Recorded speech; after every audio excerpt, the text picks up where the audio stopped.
আমাদের আজকালকার অনেক মুসলিম বাচ্চারাই জানে না বিজ্ঞানের ইতিহাসে মুসলিমদের অবদান কতটা গভীর, কতটা বিস্তৃত। সত্যি বলতে আমরা নিজেরাও জানতাম না, কারণ আমরা যে শিক্ষা ব্যবস্থায় বড় হয়েছি সেই শিক্ষা ব্যবস্থায় বিজ্ঞান বলতে শুধু পশ্চিমার নামই আমরা দেখেছি, পশ্চিমার নামই আমরা চিনেছি।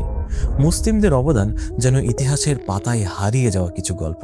এর ফলে তৈরি হয়েছে এক ধরনের হীনমন্যতা। মুসলিমরা তো আধুনিক সভ্যতার জন্য কিছুই করেনি, কিন্তু আদতে মুসলিমদের অবদান এইটা ছিল অভাবনীয়। আব্বাস ইবনে ফিরনাস, যিনি কিনা সর্বপ্রথম ওরার স্বপ্ন বাস্তবে রূপ দিয়েছিলেন, যন্ত্র ও প্রযুক্তির ভিত্তি প্রস্তুত করেছিলেন ইসমাইল আল জাজারি, সমুদ্র পথে কিভাবে দিক নির্দেশনা দিতে হয়, কিভাবে দিক চিহ্নিত করতে হয় সেটা বের করেছিলেন ইবনে মাজিদ, আর জ্যোতির্বিজ্ঞানে অসাধারণ কাজ করেছেন মারিয়াম আল ইজলিয়া। এই নামগুলো কোনো ইতিহাস নয়, এই নামগুলো আমাদের পরিচয়।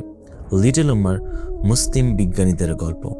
এই সিরিজটি শিশুদের সাথে সে সকল লুকিয়ে ফেলা বিজ্ঞানীদের আবার যুক্ত করে, যাতে করে আমাদের সন্তানরা বড় হয় গর্ব নিয়ে, হীনমন্যতা নিয়ে নয়।